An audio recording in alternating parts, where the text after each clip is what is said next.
This week on Top Travel, Jeannie and Janez are in Zimbabwe, kicking things off at the Victoria Falls with a swim that's only for the brave. The action continues with an adrenaline-fueled zipline and bridge swing session before embarking on an exciting elephant safari. We also cruise down the Chobe River on a luxurious houseboat to visit a traditional Namibian village before a breathtaking flight over the Okavango Delta to the Kwai River Lodge in Botswana. We've left our beloved South Africa behind, and our first stop are the Vic Falls, the mighty Vic Falls, the smoke that thunders. Picture this with me.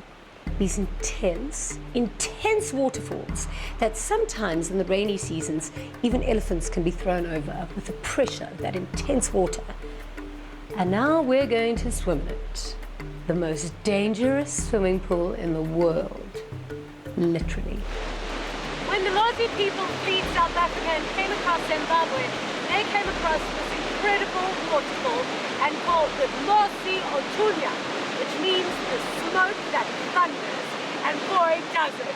We are literally in the middle of the Zambezi River. To the right of me is the Great Victoria Falls. Just to give you an indication of how powerful this waterfall is. The height, 108 meters. The width of it, 1.7 kilometers. Now the biggest threat isn't falling off here. It's the 2,000 crocodiles waiting for us upstream. We're in a place called Devil's Pool, and it is incredible. So from Devil's Pool, we crossed over the bridge into Zimbabwe. Now, if you're going to be entering Zimbabwe, there's a very famous bridge swing that they say is an absolute must-do. And yes, we went there. Now this is the perfect spot for adrenaline junkies like us. So what activities are on offer? Yeah, we've got quite a number of activities for all ages, young and the old. The Flying Fox, which is the least scariest. And we've got the zip line and the gorge swing, where you free fall 70 meters, double the free fall of the bungee. Should we go in between? We're co-presenters and we all for one, one for all. So what would you suggest we do? I think the zip line will be the best. How fast is the zip line? Because it's very scary. The zip line travels at about between 80 to 106 km per hour. The heavier, the faster. Oh, we are going full speed. How much do you weigh? 40? 45? Yeah. Oh. I've used up my 9 lives. I've really been an adrenaline junkie of note. Lately, I've found I've been a bit sheepish, a little bit scared, shaking in my shorts. Jeannie, Get up here, Janez. say you are my Spartan King. Janez, get up here. Just say it, come on, then I'll do it. Otherwise, I'm not doing it. Please, you are my Spartan King. Please get up here. Did you hear that? I'm the Spartan King. To the rescue! Until he looks down. This is terrifying. That is high. This is not a good idea. My heart's in my throat. You know, I'm usually the one that has a fear of heights. This time, it was Jeannie's turn. Let's just sit. Let's No, calm no, guys, I can't. Yeah, you can, you can. I really can't. Please let go of me. Okay. Yeah, I can't. Really? No, Jeannie. No, you can. Come on, you can. Come, baby. She was so scared she couldn't even attempt the zip line. Just zone out, and go into my place. I can do this. I can do this. You can do this. We can both do this. It's easier together. Okay? So now let's sit down. You know in pirate movies when they say walk the plank? That's how it feels. You literally have to walk the plank. And then they strap you on, and by then it's too late and you think, oh no, I actually can't do this, I can't do this, I can't do this. And I wanted to bail out.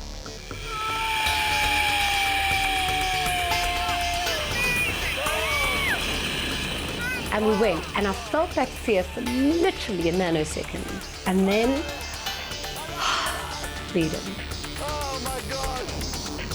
Oh my God! The moment we took off, we both realized we're safe.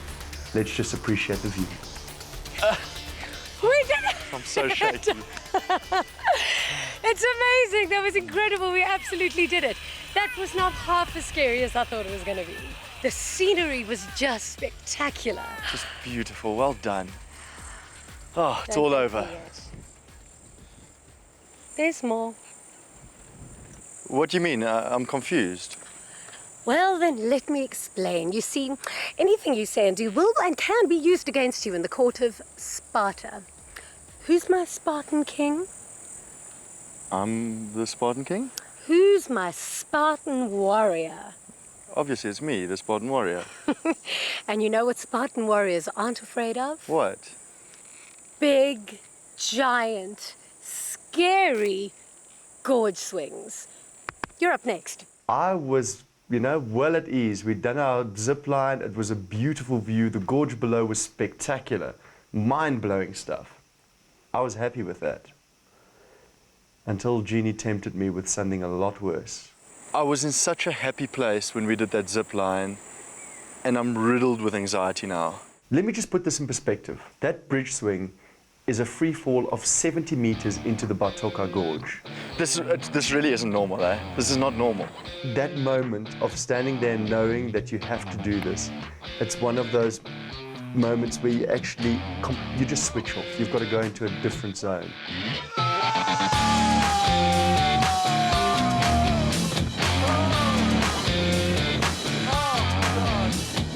It's hectic. It's crazy.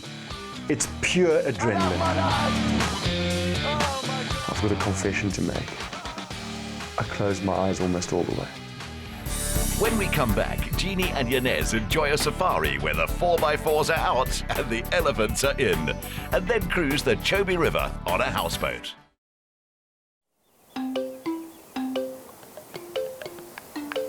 You don't really pick it up so much in South Africa anymore. But the further north you go, actually straight out of South Africa's borders, you start feeling that English influence. Very colonial. And of course, the Stanley Livingstone is a perfect example of that. In 1866, Dr. Livingstone started this epic journey through Africa to find the source of the Nile. Now, you can imagine going into dark Africa in those times. There was no communication with the outside world. After 4 years, the British started getting a little concerned and worried. So they sent out a search party, a guy by the name of Mr. Stanley, to find him. And as Mr. Stanley approached Dr. Livingstone for the first time, he said those immortal, famous first words.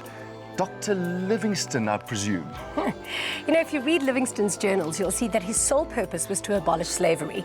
And he thought by bringing education, commerce, and religion to Africa, that would stop human trade. But he was so loved and so respected that almost everything around here was either named by him or named after him. Now, I couldn't even find you in a dark room, let alone finding someone in dark Africa. The Stanley Livingstone felt like I was in that time period of Dr. David Livingstone venturing through Africa. It's incredibly beautiful here and wild and untouched, like there's just a whole lot of animals out there. Where exactly are we geographically? At the moment, we are situated 15 minutes away from the Victoria Falls town itself, on the Victoria Falls Road out towards the airport. We are on a 3,000-acre private game reserve, which is the only private game reserve in Victoria Falls itself. On this private game reserve here, we have the Big Five, which is obviously one of the top extreme safari destinations for Victoria Falls customers to come out here. So we do a lot of the game drives ourselves. So we'll go and pick up clients in our Land Rovers from town, bring them out here to give them the real safari experience. Oh, that's actually quite painful. It's got such a rough tongue. If you think about it, we've seen the best of the best in South Africa, but this is the first time that we find ourselves outside our borders in real Africa.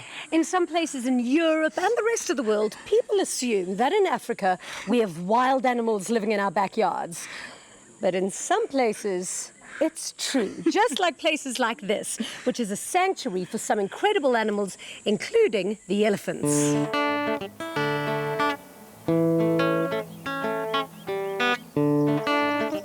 When you see those elephants for the first time, you step back and think, what's going on here?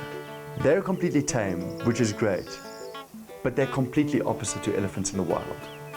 Elephants in the wild can be extremely dangerous, and you have to be very cautious. These elephants were something special. Zenzo, you've been working with these incredible animals for 20 years. What can we expect to experience on this elephant safari? One thing for certain that I can promise you is you will love the elephants. They're lovable creatures, and they will get to feel the love that you also give to them. Yeah, they love the human companionship because this is what they've known ever since they were youngsters. So I can promise you great friendship and, of course, the fun. Elephants are my favorite animals because once an elephant has been in your contact and met you, they will never forget you. That's why there's a saying, memory like an elephant, because they never forget. I kept on seeing their ears flapping up and down. I thought, is this a sign that they're getting agitated? Apparently the ears moving up and down is a way of cooling down their systems. Famously, the Indian elephants have been known to carry people on their backs for ages, while their cousins, these much bigger and wilder elephants, weren't so easy to train, so they weren't so popular for transport. It's also very difficult to keep them still because they keep on stopping to eat every few seconds, consuming up to 350 kilograms of food a day. What's so remarkable is when the giant tsunami hit Indonesia, Sri Lanka and Thailand, where you find thousands of elephants, these elephants could actually feel the tremors in their feet the day before. They all fled and not a single elephant lost its life. No ways. I've been watching these big guys walk along the ground, and they've been walking on rocks, on thorns, on really rough terrain without getting hurt. In fact, they feel nothing because their skin is so thick. However, it is still incredibly sensitive. Beneath their feet, they've got these open cracks which expand and contract, which almost work as pressure pads and shock absorbers for these massive creatures.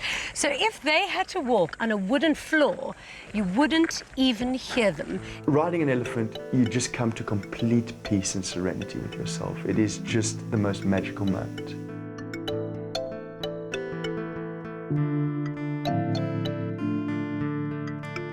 We're on the Chobe River, and it's quite an interesting spot in Africa because on the left-hand side over here we've got Botswana, on the right-hand side Namibia. Now this river can flow in two directions. It's fed by a lake further upstream, but when the Zambezi really starts flowing, it can push all the water up in the opposite direction. And now for one night only, we are stepping aboard the Zambezi Queen, a luxury river safari at its best. I could not have asked for anything better. Hi. We say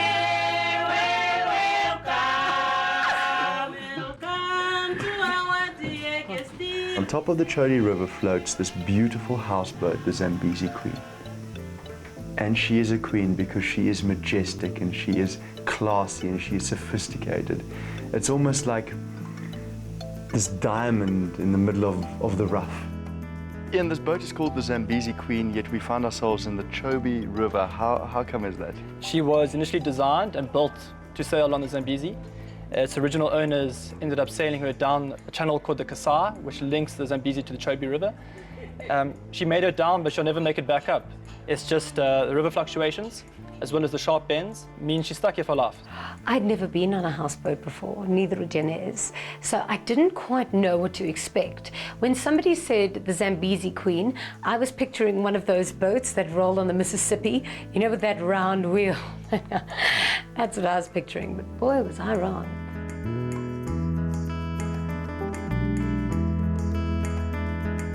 Hello, John, how are you? Fine, thanks, and you? I'm Jeannie, lovely to meet you. Yeah. This is great. And it's not exactly the most stressful job. Yeah, it's not a very stressful job. Okay, I know it's a silly question, but can't you hit a hippo? Because they're all over the place. They move away. Whenever they see us coming, they move away. They give us away. I'm really quite good behind the wheel of a car. Do you think I can handle this? Yeah, you can handle this. Very, very nice and very comfortable. Can you sit down? Just like that. Is this it? Yeah. Now, how easy is it to steer? I mean, how sensitive is it? If I just do little movements, will it move quite? She doesn't respond very quickly, only if she has got full power at the back.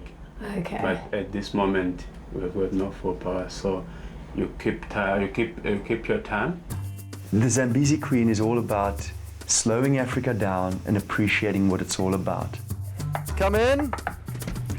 How awesome is this houseboat? It is so relaxing. Jeans, I'm just going through the photos I've taken thus far on our journey, and they are incredible. So my room is exactly the same as yours, only I have a herd of elephants out here. Oh, this is so beautiful, eh? I don't feel like doing anything except watching game from the boat. This is spectacular. Beautiful Africa. The Chobe River divides the Caprivi Strip, which is Namibia on the one side, from the Chobe National Park, which is Botswana on the other side. And it has the densest population of wildlife of any national park in all of Africa. We're currently heading up north, up the Chobe River, and we're going to a traditional Namibian village called Ijambwe, which should be quite interesting. I've got no idea what that means, but we'll soon find out. The fact is, it's not easy to spot game. But here, I mean, we had crocodiles, we had elephants, we had hippos, and they were literally surrounding us. Imagine somebody had to fall into that water. Terrifying.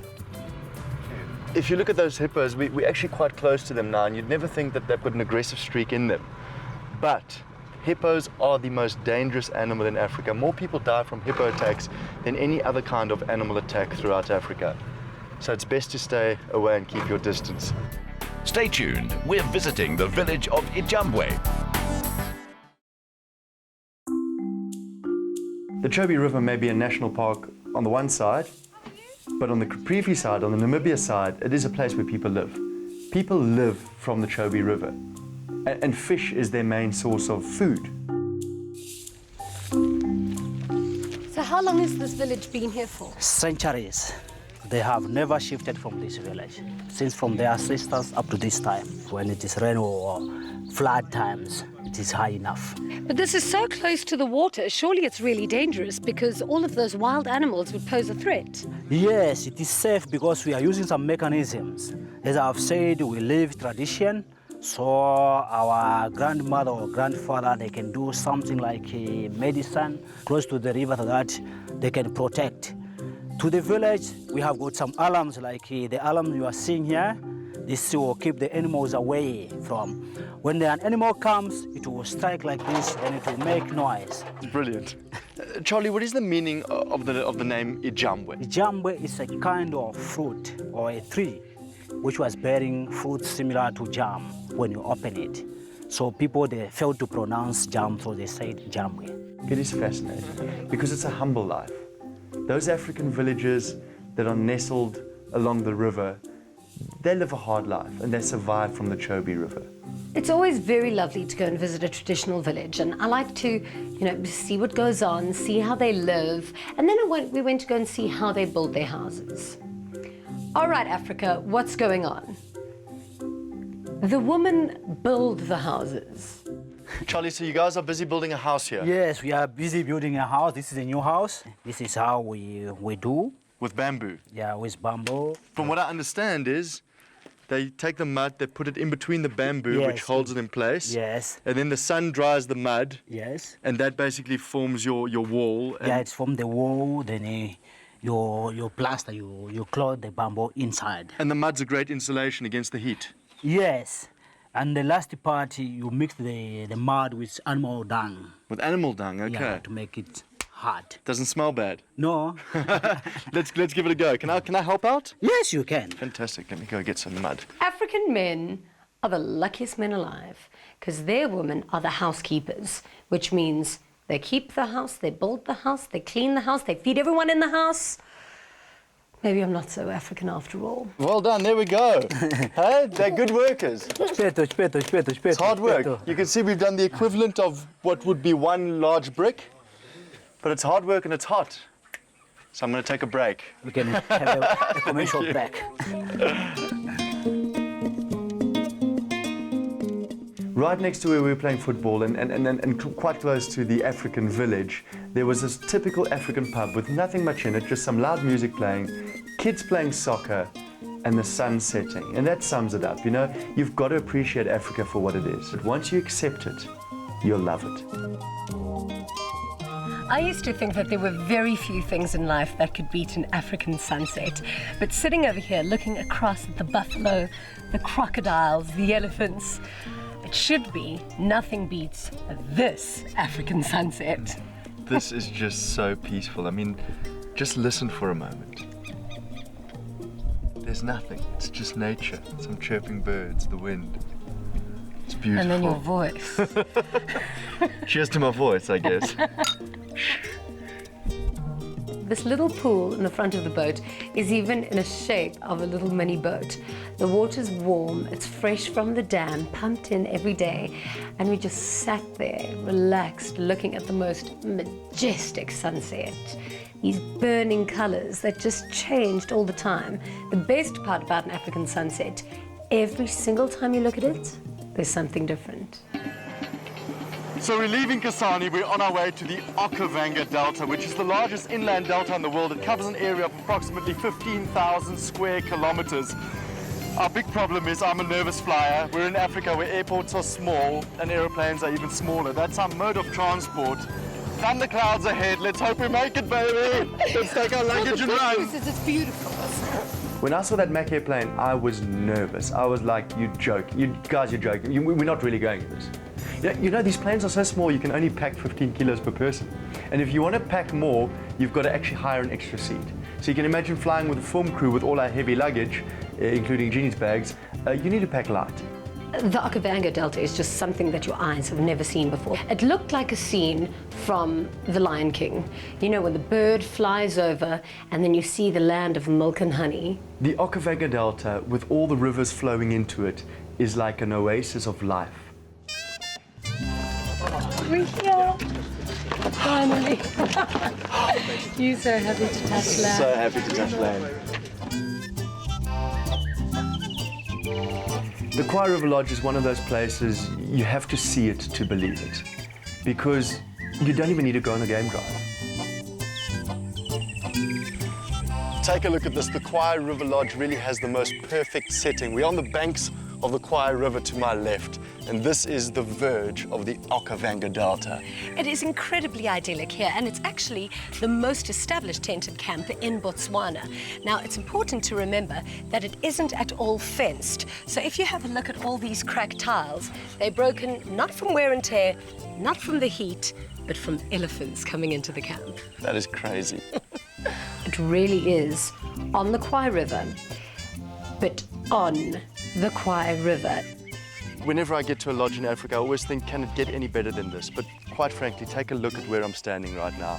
We've got about 25 hippos in the Kwai River, and you can honestly do all your game viewing from this beautiful little swimming pool. But let me show you the rest. We've got a 180-degree view of the river.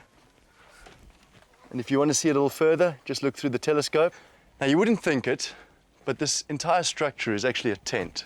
It's almost like a cocoon that keeps all the insects out and keeps you nice and safe inside. Come take a look at this. Isn't that spectacular? The bathrooms are incredible. And when I say bathrooms, I mean 2 of them.